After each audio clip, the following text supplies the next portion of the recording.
Assalamu alaikum respected viewers. I'm Dr. Mohammad Ansari, Assistant Professor of Pediatrics and Family Medical Specialist. आज हम बात करने जा रहे हैं नेक स्प्रेन के बारे में।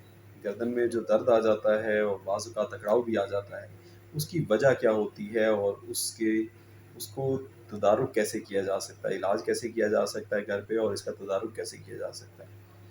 नेक स्प्रेन बहुत सारी वजूहत की वजह से गर्दन में आता है। एक तो मसल्स का मसला हो जाता है, क्योंकि मसल्स को इंजरी हो जाती है, एब्नॉर्मल स्ट्रेच आ जाता है, कोई चोट लग जाती है जिससे मसल या बोन अफेक्ट हो जाती है, या दूसरे नंबर पे ये मसला होता है कि एबनॉर्मल बोनी ग्रोथ आ जाती है हमारी नेक के अंदर। और ये जो एबनॉर्मल बोनी ग्रोथ्स हैं, ये आसाब के ऊपर प्रेशर डालती हैं। जो आसाब निकल रहे होते हैं हमारे हराम मगज से निकल रहे होते हैं और मसल्स को सप्लाई कर रहे होते हैं, उनके ऊपर प्रेशर आ जाता है।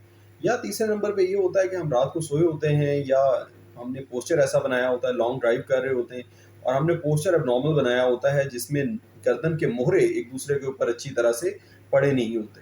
तो उससे ये हो जाता है, पोस्चर से मुराद है रात के वक्त कि तकिया बहुत ज़्यादा नीचा ले लिया या तकिया बहुत ऊंचा ले लिया, या तकिया बहुत नरम ले लिया या तकिया बहुत सख्त ले लिया। तो उसकी वजह से ऐसा होता है कि गर्दन के मोहरे जो हैं वो एक दूसरे के ऊपर सुकून से पड़े नहीं रह जाते रात के वक्त या ड्राइविंग के वक्त।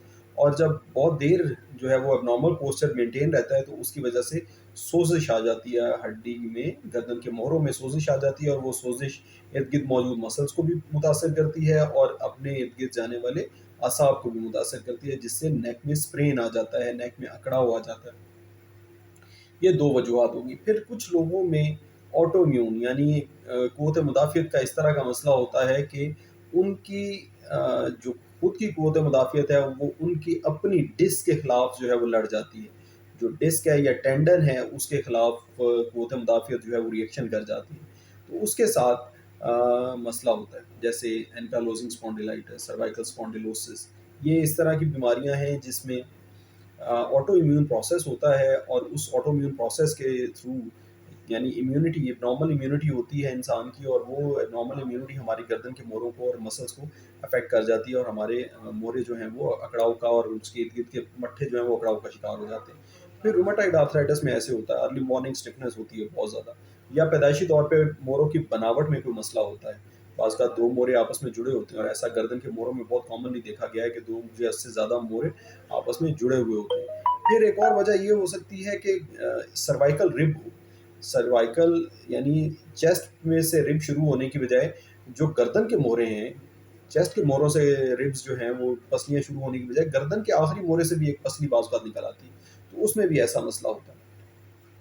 और फिर बाज़ औक़ात ऐसा होता है कि गला ख़राब होता है, टॉन्सिलाइटिस होता है, फेरिंजाइटिस होता है, रेट्रोफेरिंजियल एब्सेस होती है, पैराटॉन्सिलर एब्सेस होती है, पैराफेरिंजियल एब्सेस होती है। तो ये जो सारी चीज़ें इन्फेक्शन होती हैं गले की और इसके इर्द-गिर्द के इलाके की, इसकी वजह से किसी एक साइड पे गदूद बन जाते हैं, उन गदूदों की वजह से उसके ऊपर जो मसल्स होते हैं वो अकड़ाव का शिकार हो जाते हैं।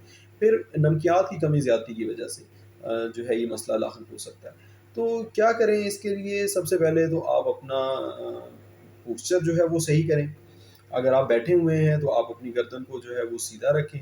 ऐसे करके रखना, या मोबाइल की तरफ हर वक़्त जो है वो देखते रहना, ये बहुत ज़्यादा नुकसान करता है। मोबाइल की वजह से स्पेशली हमारे जो है वो डिफ़ॉर्मिटी बनने जा रही है आने वाले वक़्तों में, क्योंकि हम हर वक़्त मोबाइल ऐसे पकड़ के उसकी तरफ देखते रहते हैं। तो उसकी वजह से ये गर्दन का जो नेचुरल कर्व है, वो वो लॉस होता जा रहा है आहिस्ता-आहिस्ता, और उसकी वजह से लोगों का हम्प भी निकलता आ रहा है बैक साइड पे।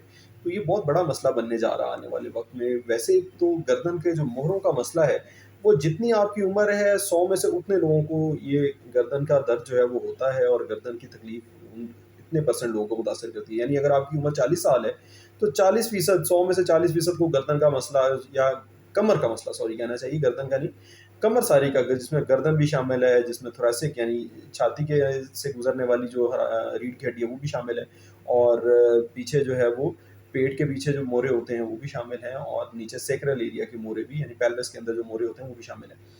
तो अगर 40 साल उम्र है तो 40% लोगों को गर्दन से लेके नीचे सैक्रल एरिया तक, पेल्विस तक किसी न किसी जगह का कोई ना कोई कमर का दर्द होगा। अगर 50 साल उम्र है 50%, 60 साल है तो 60%, लोग जो हैं वो कमर के दर्द से मुतासर होते हैं। कमर जो है वो बहुत ज़रूरी आपकी बैकबोन, इसी वजह से हर हर चीज़ में कहा जाता है कि इट्स योर बैकबोन, ये तो इस चीज़ की बैकबोन है, ये तो हमारी सोसाइटी की बैकबोन है, ये तो हमारी ऑर्गेनाइजेशन की बैकबोन है। बैकबोन की बहुत ज़्यादा इंपॉर्टेंस है, इसलिए आप छोटी उम्र से ही अपने टीनेजर लाइफ से ही लोगों को सिखाने की ज़रूरत है कि अपनी बैकबोन को कैसे महफूज रखें, किस तरह से हिफाजत दें। फिर पोस्टर की बात हम कर रहे हैं, एक मोबाइल का पोस्टर हो गया, एक सीट आपके जब सीट जहाँ पे आप बैठे हुए हैं, वर्किंग डेस्क आपका उसका पोस्टर हो गया, उसमें आपने चेयर की हाइट इस तरह से नहीं रखनी है कि आपको बिल्कुल ऐसे झुक के देखना पड़े। आपका जो कंप्यूटर है वो आपके लेवल पे होना चाहिए, आपके आई साइड के लेवल पे होना चाहिए, ताकि आप उसको ऐसे गर्दन ऐसे सीधा करके देखें और आपकी गर्दन के अंदर ये जो थोड़ा सा खम है पीछे की तरफ, ये बरकरार है। नंबर 2। नंबर 3, जब आप ड्राइविंग करते हैं तो उस वक़्त भी आप कोशिश करें कि बिल्कुल ऐसे करके आगे की तरफ करके ना झुके रहें, बल्कि आप अपना पोस्चर सीधा रखें। ड्राइव करते हुए पोस्चर सीधा रखें और आप सामने फ़ार देखें, और जो नीचे वाली चीज़ें हैं, जो रोड है और जो पेरिफेरीज़ हैं, उसको अपने पेरिफेरल विज़न से देखने की कोशिश करें। अपनी नज़र को आप दूर रखें ड्राइविंग करते हुए, चाहे मोटरसाइकिल की हो या गाड़ी की हो। फिर जब रात को सोएँ, तो रात को सोते हुए आपने तकिया बहुत नरम सा, बराबर सा तकिया लेना है। ऐसा नहीं होना चाहिए जो बिल्कुल ही जब आप उसके ऊपर सर रखें तो बिल्कुल बेड के साथ चिपक जाए, और ऐसा भी नहीं होना चाहिए कि उसके ऊपर सर रखें तो उसे फ़र्क ही कोई ना पड़े, और वो ऐसा तकिया होना चाहिए जिसके ऊपर आप जब सर रखें तो वो आपके सर को बाउंस बैक करे। जब आप सोए हुए हों, आप अगर लिटरल करते हैं, आप करवट लेते हैं, तो आप ये देखें, ये वाला आपका शोल्डर से लेके ये वाला एरिया जो है, ये गैप सारा उस तकिए से फिल होना चाहिए, इतना ऊँचा होना चाहिए तकिया।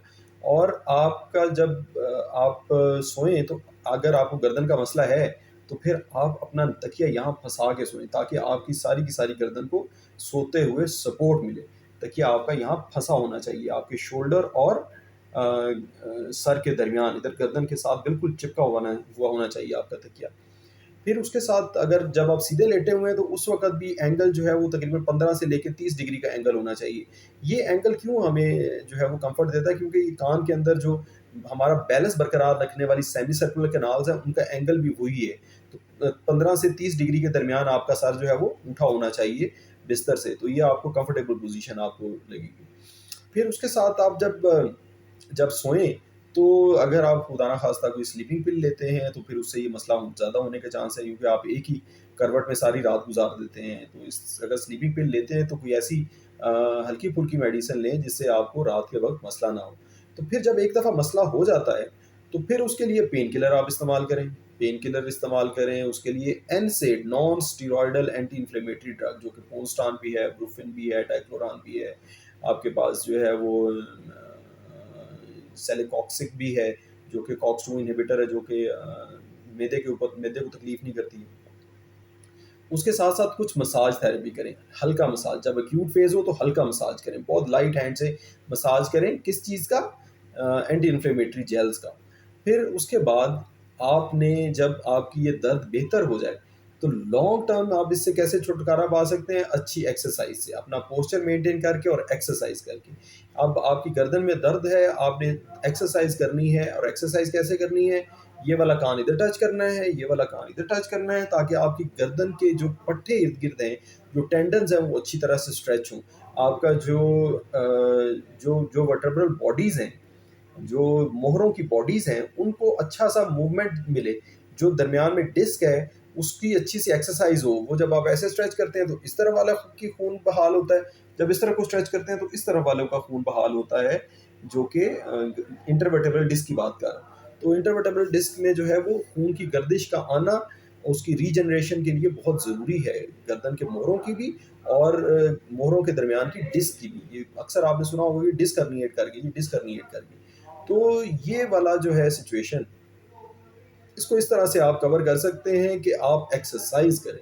एक्सरसाइज का कार्डिनल इंपॉर्टेंस है। एक्सरसाइज के बगैर आपको ये बार बार दर्द होगा, आप बार बार पेन किलर लेंगे, जो कि आपके मैदे को तकलीफ करेंगे, जो कि आपको आपको जो है वो ज़्यादा मुश्किल में लेके जाएंगे, आपको गुर्दों को मुतासर करेंगे, जिगर को मुतासर करेंगे, और फिर आपको अल्टीमेटली हो सकता है इंजेक्टेबल्स भी लगवाने पड़े, इंजेक्शन लगवाने पड़े, गर्दन के मोहरों के साथ साथ इंजेक्शन लगाने पड़े, जब रेडिकुलोपैथी हो जाती है, कोई इस तरह का मसला हो जाता है कि वो बहुत ज़्यादा असाब जो है वो दर्द करना शुरू हो जाते हैं। तो ये थी व्यूअर्स मेरी आज की गुज़ारिशात गर्दन के हिफाज़त के बारे में, गर्दन की अकड़ाव के बारे में और गर्दन की स्प्रेन के बारे में, गर्दन में मोच अगर आ जाए तो उसको किस तरह से आप ट्रीट करेंगे और क्या-क्या एहतियाती तदाबीर अपनाएँगे। उम्मीद है मुझे कि आपको ये मेरा चैनल और ये वीडियो पसंद आएगी। आप मेरी वीडियो को लाइक और मेरे चैनल को सब्सक्राइब करेंगे और अपने दोस्तों रिश्तेदारों को रिकमेंड करेंगे। Thank you very much. अस्सलाम वालेकुम।